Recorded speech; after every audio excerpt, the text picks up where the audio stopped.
Bell Hooks fue una autora y educadora feminista estadounidense. Ella enseñó en varias universidades, entre las cuales se cuentan las prestigiosas Stanford y Yale. Sí, típica de las películas gringas que aparecen en Stanford y Yale, ¿no? En el año 2000 publicó uno de sus libros más reconocidos, El feminismo es para todo el mundo. Ese era el título del libro. Permítanme comenzar leyéndoles un extracto del primer párrafo, del primer capítulo del libro de Bell Hooks. Capítulo 1 dice: Política feminista, ¿dónde estamos? Explicado de forma sencilla, el feminismo es un movimiento para acabar con el sexismo, la explotación sexista y la opresión. Esta definición del feminismo la incluí en mi libro, dice ella, Teoría feminista, del margen hacia el centro, hace más de 10 años. En ese momento esperaba que se convirtiera en una definición común que utilizara todo el mundo. Me gustaba porque no implicaba que los hombres fueran el enemigo, y al especificar que el problema era el sexismo, iba directamente al corazón de la cuestión. A efectos prácticos es una definición que implica que el problema es el conjunto del pensamiento y la acción sexista, independientemente de lo que perpetúen independientemente de que lo perpetúen mujeres u hombres, niños o adultos. Es lo suficientemente amplia como para comprender el sexismo sistémico institucionalizado, dice ella, y es una definición abierta, por otro lado. Para entender el feminismo es necesario entender el sexismo. Para Bell Hooks, el corazón del feminismo está en una lucha contra la explotación y la opresión basada en el sexo. ¿Se entiende? Es decir, una explotación de hombres hacia mujeres por razón de ser mujeres, o una explotación o una opresión de las mujeres hacia los hombres basado en el sexo, es decir, por razón de ser hombres. Es un intento de resistir contra el abuso entre hombres y mujeres. Más allá de las ramificaciones quizás actuales, de las distintas olas como han sido llegadas a conocer del feminismo, creo que es difícil para la mayoría no estar de acuerdo con Hooks. La explotación de hombres a mujeres y de mujeres a hombres es algo que deberíamos combatir, ¿no? A todos nos encantaría formar parte de una sociedad donde nuestros niños y niñas, donde nosotros y nuestros papás y mamás podamos crecer con una explotación y opresión erradicada. Cristianos y no cristianos anhelamos volver a esa mutua colaboración que caracterizó la vida del Jardín del Edén. ¿Se acuerdan de la semana pasada, no? La característica de ese lugar creado por Dios bajo el orden de Dios es justamente que el hombre y la mujer colaboran, unidos, en igualdad de condiciones, colaboran, se complementan. Sin embargo, a pesar de nuestro acuerdo en la meta, allá queremos llegar. Hay un profundo desacuerdo en cuanto al método. Entre las mismas feministas y el movimiento feminista hay distintas escuelas. De hecho, Bell Hooks va a abordar a esas escuelas más tarde. ¿Cómo podemos realmente llegar a la meta? Porque parece que por los últimos, 70 años de feminismo, no hemos conseguido realmente llegar a la meta, sino quizás incluso hacer más complicado la posibilidad de avistar esa meta. ¿Cómo podemos entonces construir sociedades libres de opresión? ¿Cómo podemos hacer que nuestros hogares, nuestros barrios, nuestras ciudades se transformen en lugares libres de explotación entre hombres y mujeres? Esa es la pregunta que hoy día vamos a intentar responder. Y como cada semana no vamos a ir a preguntarle a nadie, ningún filósofo moderno ni activista, vamos a ir a la palabra de Dios en Génesis 3. Así que, hermanos, les invito a poner atención a la instrucción de nuestro Padre Celestial en Génesis 3 y vamos a leer del 1 al 21. Pongan atención, va a estar adelante la lectura, pero si tú tienes tu Biblia, siempre te recomiendo abrir tu Biblia y rayarla. Yo sé que hay algunos que se escandalizan con esto, pero es tan beneficioso para nosotros rayar la Biblia, poner nuestras preguntas, las cosas que nos llaman la atención.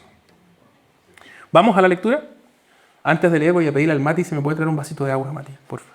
Ah, mira, pero Mati ya pensó en todo, perdón. Y Mati. Papá. Oran, sadan. Sí.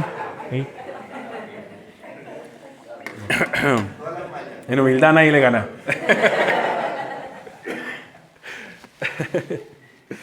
Vamos a Génesis entonces 3 del 1 al 21.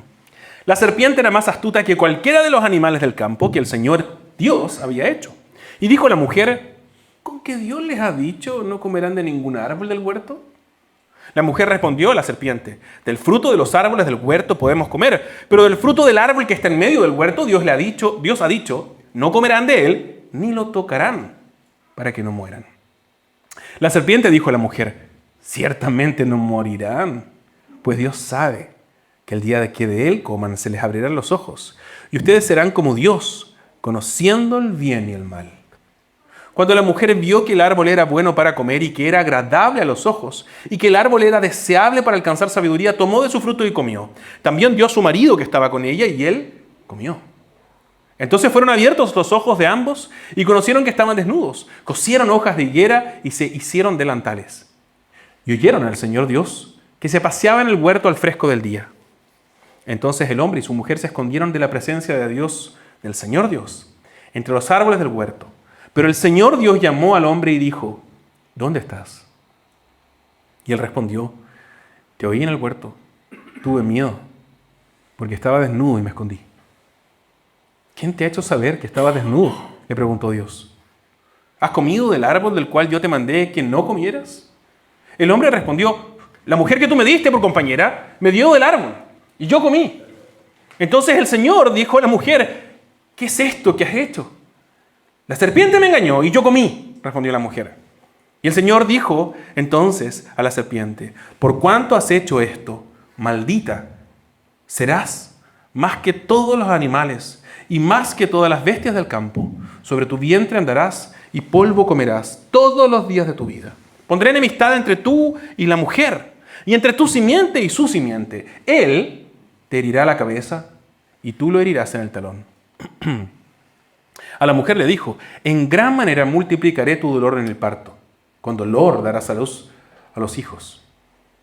Con todo tu deseo será para tu marido, y él tendrá dominio sobre ti. Entonces el Señor dijo a Adán: por cuanto has escuchado la voz de tu mujer y has comido del árbol del cual yo te ordené diciendo: no comerás de él, maldita será la tierra por tu causa. Con trabajo comerás de ella todos los días de tu vida.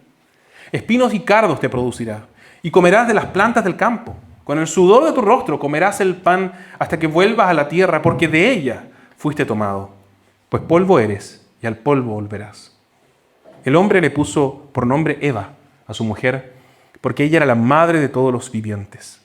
El Señor Dios hizo vestiduras de piel para Adán y su mujer, y los vistió.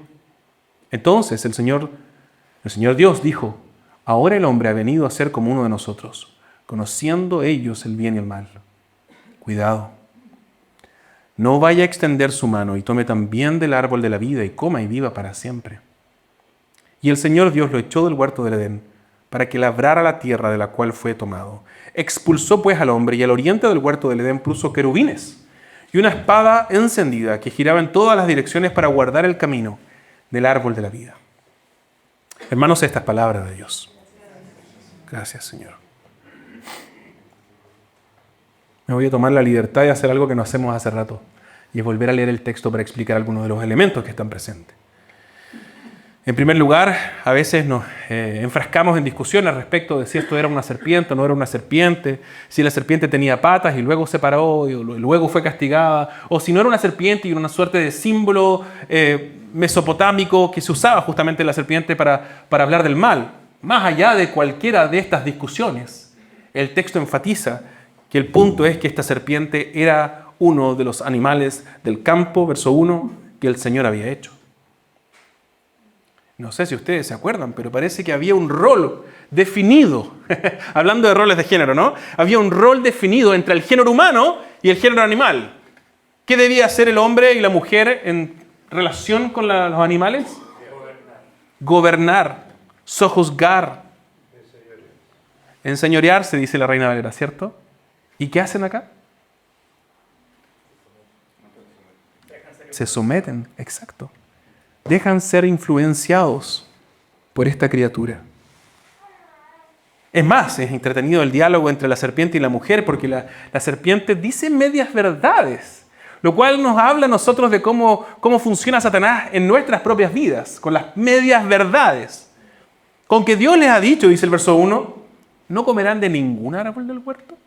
¿Les había dicho eso o no? Aquí la serpiente está tratando de inferir de alguna manera de que Dios no va a proveer. siglo XXI. Nosotros estamos plagados de esas mentiras satánicas, ¿o no? Dios no va a proveer.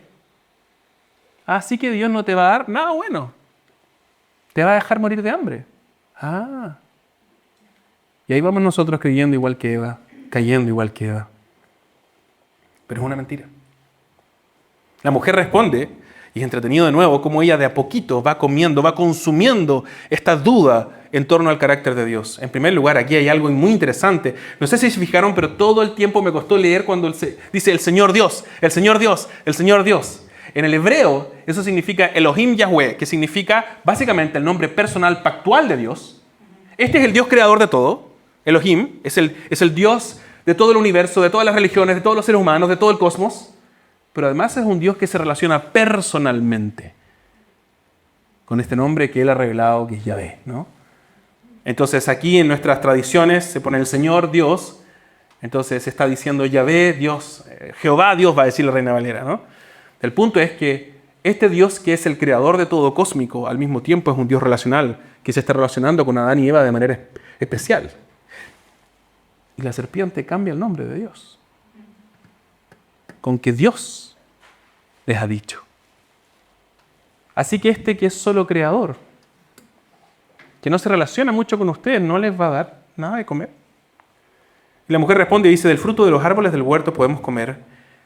Atento, verso 3, pero del fruto del árbol que está en medio del huerto Dios ha dicho, no comerán de él, ni lo tocarán. Mira, o sea, yo soy mal mensajero, la sabe, si ustedes quieren decir algo, la saben, no me lo mandan a decir a mí porque se me olvida todo. Pero aquí estamos agregándole y metiéndole a la cazuela. Nunca dijo Dios que no tocaran este fruto. La serpiente entonces dice, sí, aquí ya como que sale del closet la serpiente y es más honesta, ciertamente no morirán. Lo que dice Dios es mentira, ¿no? Porque Dios sabe que el día que de Él coman se les abrirán los ojos y ustedes serán como Dios, conociendo el bien y el mal. Hay algo de eso que es verdad, ¿no?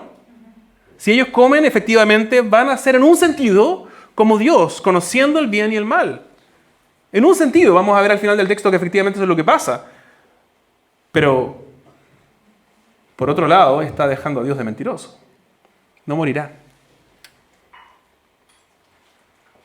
Cuando la mujer vio que el árbol era bueno para comer, dice el verso 6 al final, también dio a su marido que estaba con ella. Y él, ¿qué hizo Adán? Comió. A ver, espérate. Génesis 1 y 2. A ver, ¿cómo fue la semana pasada? Entonces Dios está creando el universo, pone a estos vicerregentes gobernadores, hombre y mujer, en igualdad de condiciones para complementariamente colaborar mutuamente en el gobierno de la creación. Y aunque el tono general de Génesis 1 y 2 es igualdad complementaria, hay un responsable. ¿Se acuerdan o no? ¿Sí? ¿Quién era el responsable? El hombre, ¿cierto? Génesis 2, 16 y 17 nos cuenta cómo es que Dios justamente da estas indicaciones al hombre.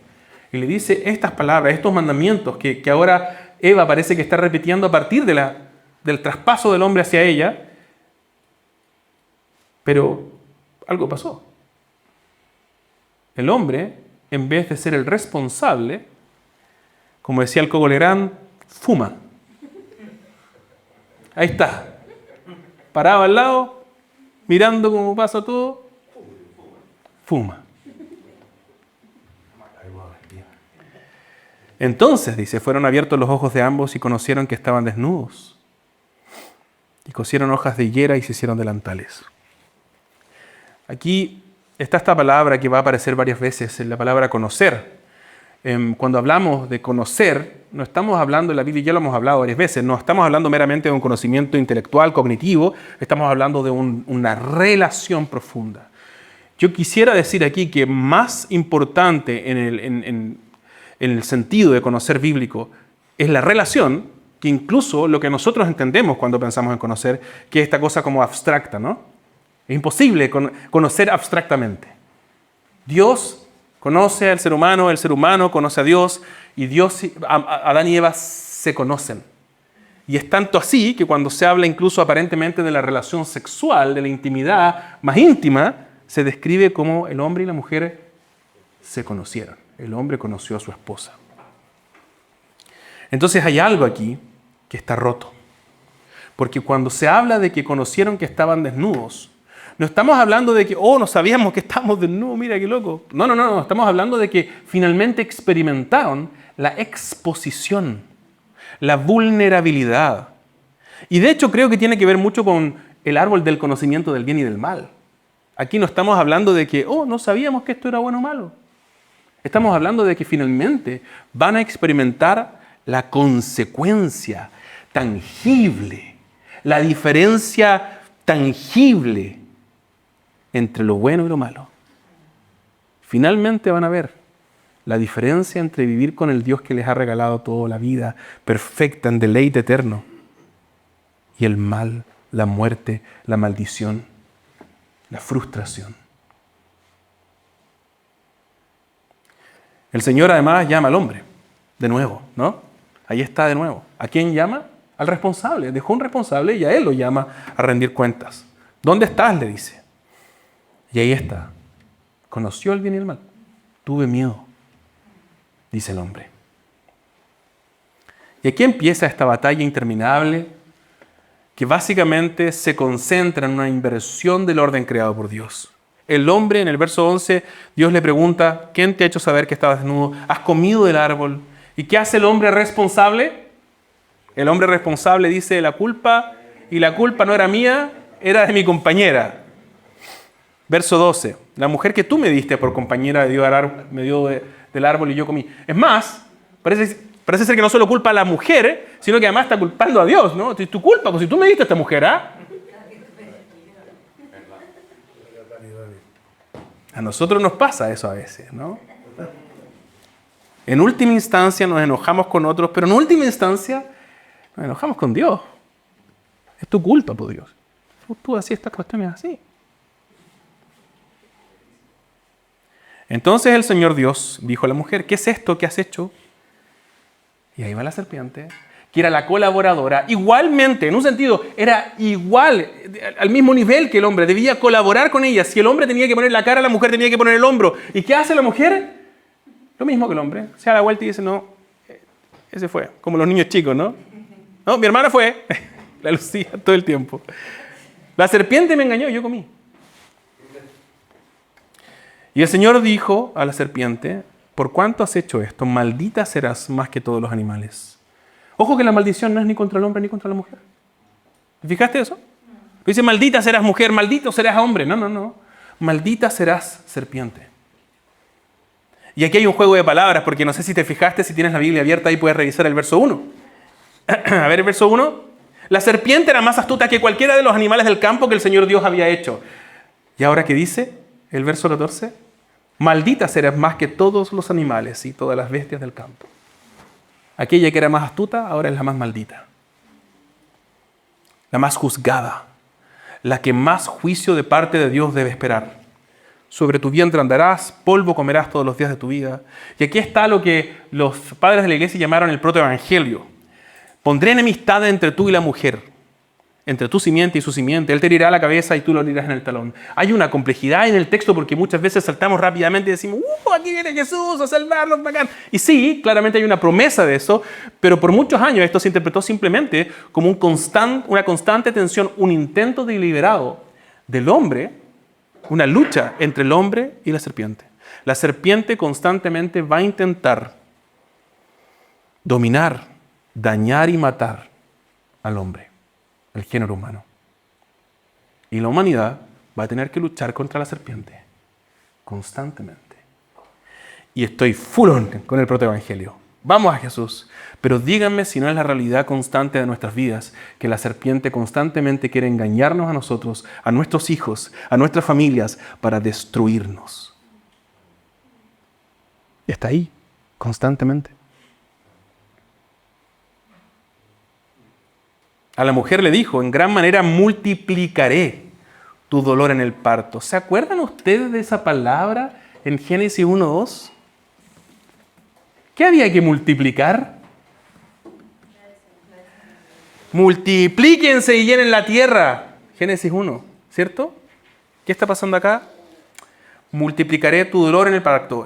Aquí hay una dificultad, ya le hemos hablado en el pasado. Multiplicar el dolor en el parto en realidad es está decidiendo interpretar este texto de una manera particular, porque una posible interpretación que a mí personalmente me parece más sensata y más consecuente con el flujo del texto es que está diciendo, en gran manera, multiplicaré tus dificultades para concebir.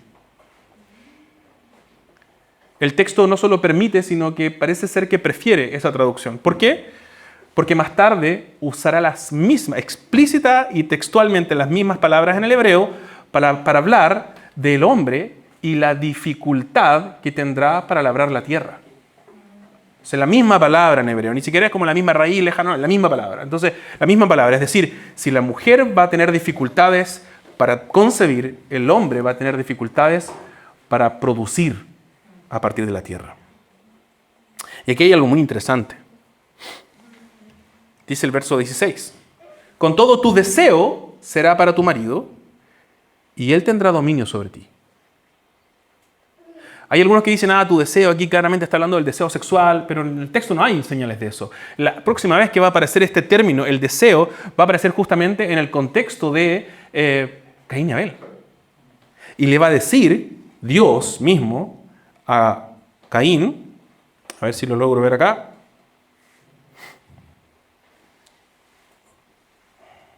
Ahí está. Le va a decir, el pecado te desea, pero no dejes dominarlo, no dejes que te domine. Entonces en el texto, en la continuación de esta historia, son un par de versículos más nada más, nos da a entender que lo que está ocurriendo con la mujer, esta es una descripción de la nueva condición de las relaciones humanas. La mujer va a intentar dominar al hombre. Y aquí empezamos a ponernos incómodos los que somos feministas o los que son feministas. Y dicen, pero ¿cómo? Está bien, porque... pero espérate, Génesis 1 y 2 hablaban de la colaboración. Colaboración entre el hombre y la mujer. Y ahora hay un quiebre, donde la mujer quiere dominar sobre el hombre. Y el hombre domina sobre la mujer.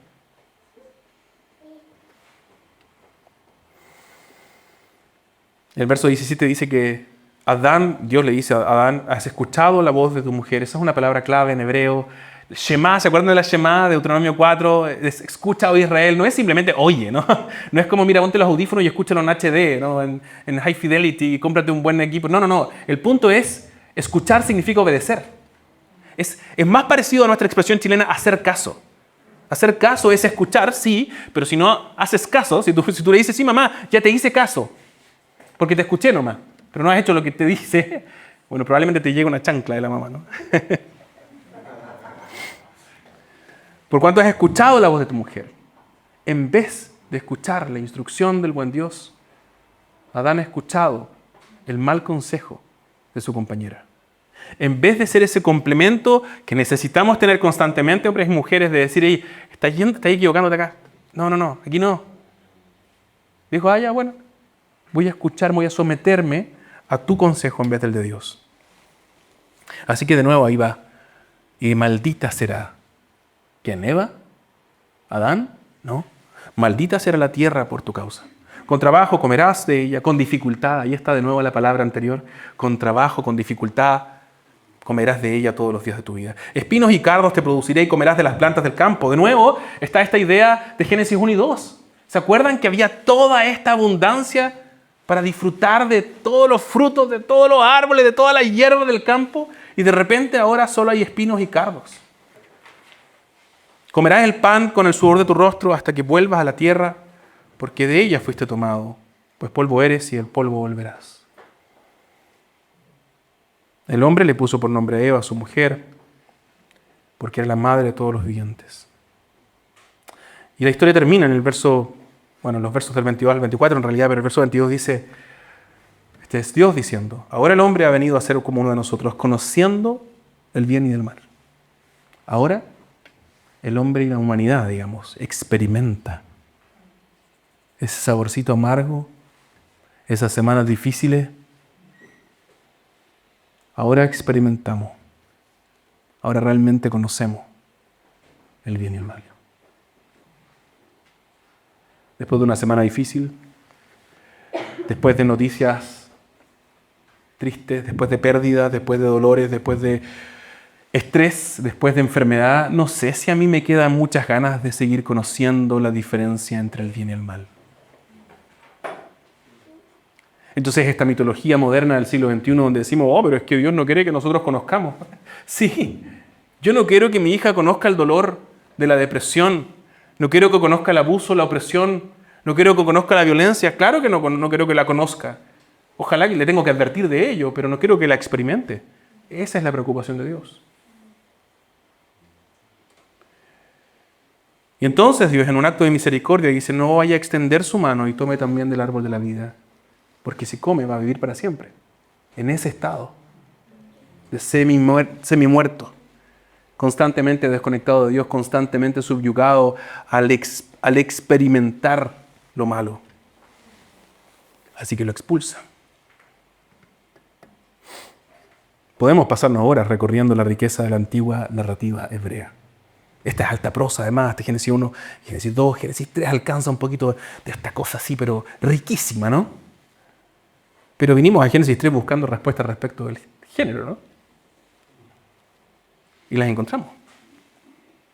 Si deseamos erradicar la opresión y la explotación entre hombre y mujer, como tanto quiere Bell Hooks, o quiso, porque ya falleció, necesitamos entender el origen del problema. ¿Cuál es el origen del problema? Génesis 3 nos enseña que la opresión y la explotación que experimentamos en nuestras sociedades surgen en su origen del intento humano de existir en contra de la instrucción y el diseño de Dios. Es cuando rompemos el diseño de Dios para la vida en este mundo que nosotros experimentamos esta frustración. Dios diseñó el mundo con un orden, ¿se acuerdan? Dios, creador de todo, la humanidad como sus gobernadores, sus gobernantes, y la creación bajo la instrucción de Dios. Y aquí está todo patas para arriba. La humanidad oyó a la criatura en vez del creador. El responsable, en vez de hacerse responsable, decidió someterse al consejo de su ayuda. Y desde entonces hombres y mujeres, en vez de colaborar, buscan dominarse el uno al otro. Y la historia de la humanidad desde Génesis 3 efectivamente tiene esas características.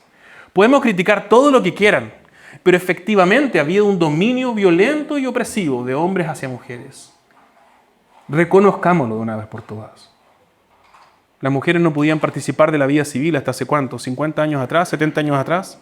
En Chile, esta semana conversaba con alguien que me decía, yo me acuerdo cuando mi abuela fue a votar por primera vez, Gloria me contaba, yo fui a votar cuando mi abuela por primera vez en Chile pudo votar una mujer. Claramente hemos vivido en la maldición de un mundo invertido que produce un sistema violento y va a producirlo siempre. La humanidad oyó a la criatura en vez del creador y desde entonces dominamos y buscamos dominar. La colaboración, el deleite, el mutuo servicio quedó de lado. Quizá hoy día tú llegaste pensando que una estructura patriarcal de dominio masculino no es un problema. Incluso en muchas iglesias parece ser que este es el modelo que deberíamos adoptar. El hombre manda, decimos. No veo todavía un versículo que nos lleve a pensar eso. Parece que debemos creer que el hombre tiene una responsabilidad en servicio a otros, ciertamente. Yo espero que a lo largo de esta serie te pueda probar además que esta posición del patriarcado tal como se ve en la sociedad está mal. Basta por ahora con citar a Jesús cuando dijo, ni el Hijo del Hombre vino a ser servido, sino para servir y para dar su vida en rescate por muchos. Cualquier tipo de liderazgo, cualquier tipo de responsabilidad masculina debe estar definido por aquel que es el hombre. Si la creación nos revela el orden creado por Dios, entonces los cristianos deberíamos anhelar volver a ese orden, ¿o no? ¿No se trata de eso todo en la Biblia? La narrativa de cómo volvemos a restaurar lo que se ha perdido. La pregunta es ¿cómo?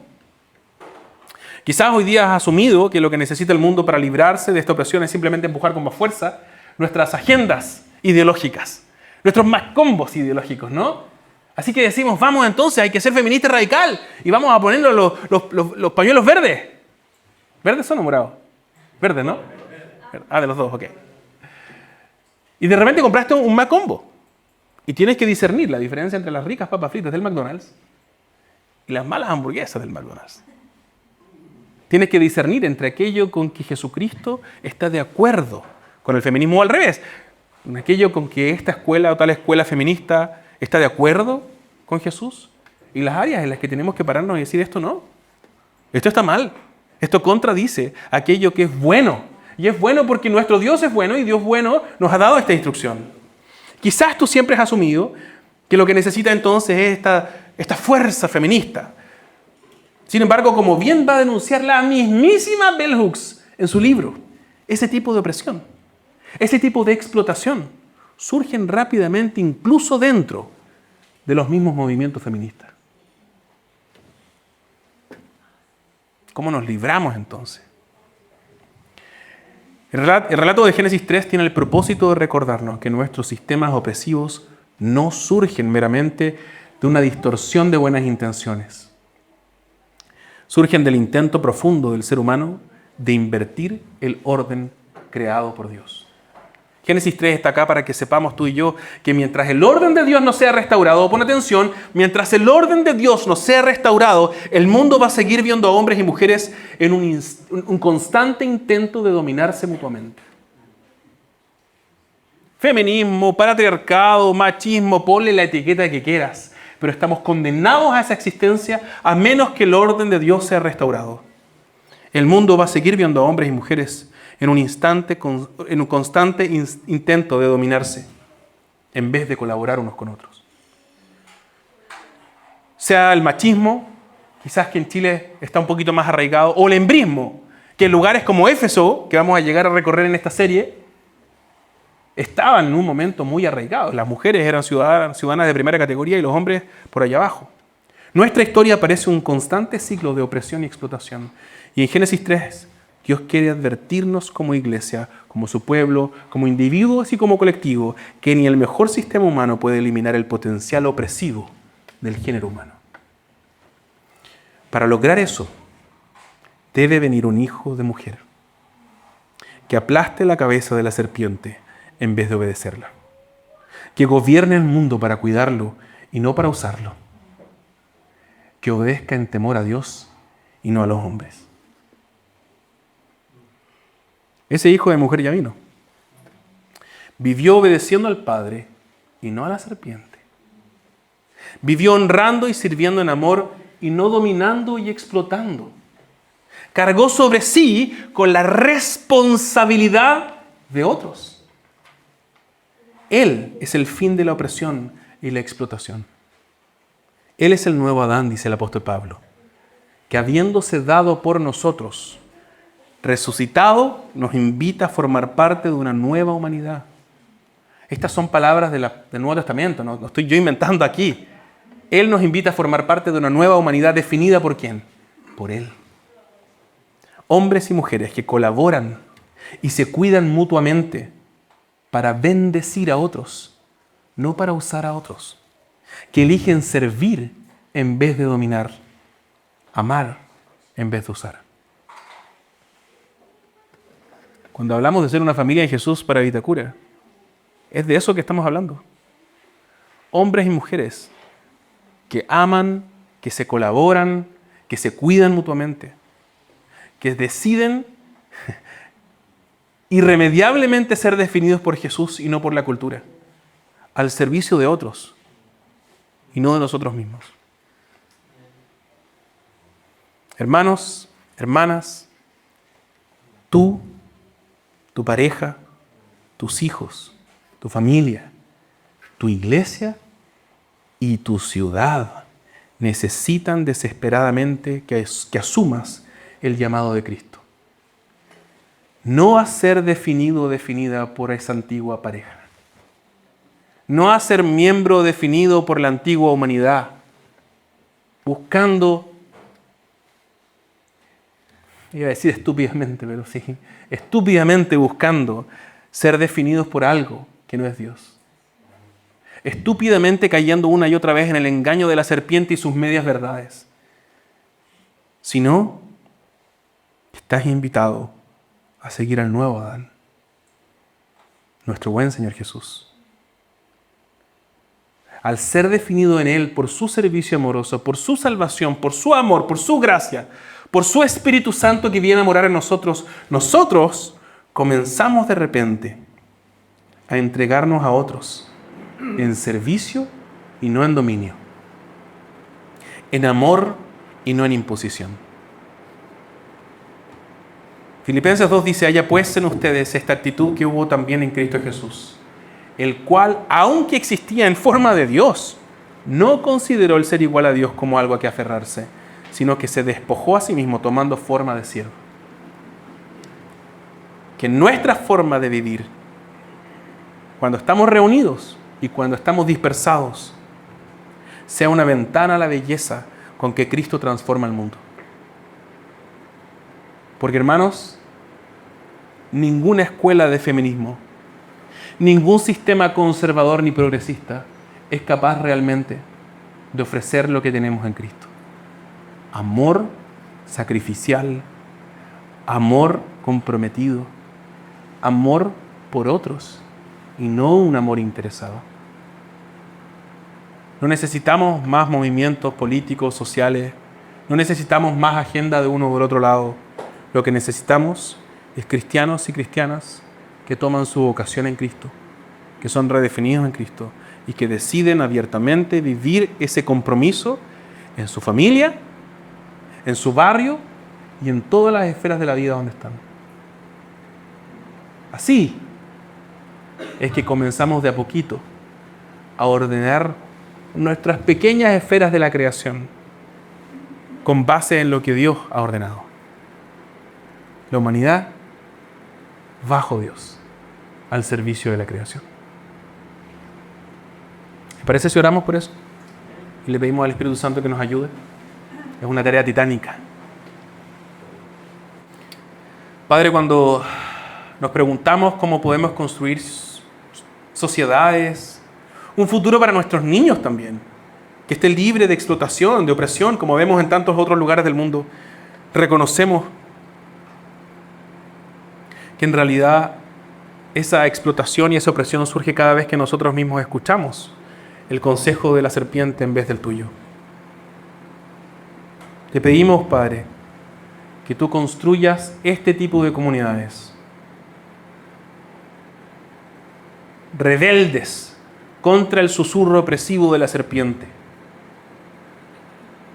porfiados y persistentes en definirse por Jesús, el nuevo Adán. Pedimos, Señor, que tú nos recuerdes siempre esas palabras del Señor. Si ustedes permanecen en mi palabra, verdaderamente son mis discípulos y conocerán la verdad y la verdad los hará libres. Libéranos, Señor, de toda opresión y ayúdanos a nosotros también a ser agentes de liberación para una sociedad que grita opresión. Ayúdanos, Señor, como hijos tuyos, a no empujar otras agendas opresivas, sino a venir convencidos de que el único que realmente libera eres tú, Señor Jesús. Así que ayúdanos a amar, predicar y encarnar el Evangelio de Jesús para que más personas te conozcan. Te pedimos hoy por todas esas personas que han sufrido ese tipo de opresión, ese tipo de violencia, para que podamos ser esos agentes por medio de los cuales ellos lleguen a conocer de Jesús y en última instancia lleguen a conocer a aquel que los amó primero. Bendícenos y haznos una familia en Jesús para bendecir a otros, que está consistentemente comprometido con tu diseño y no con nuestras buenas ideas que siempre son falibles, Señor. En el nombre de Jesús. Amén.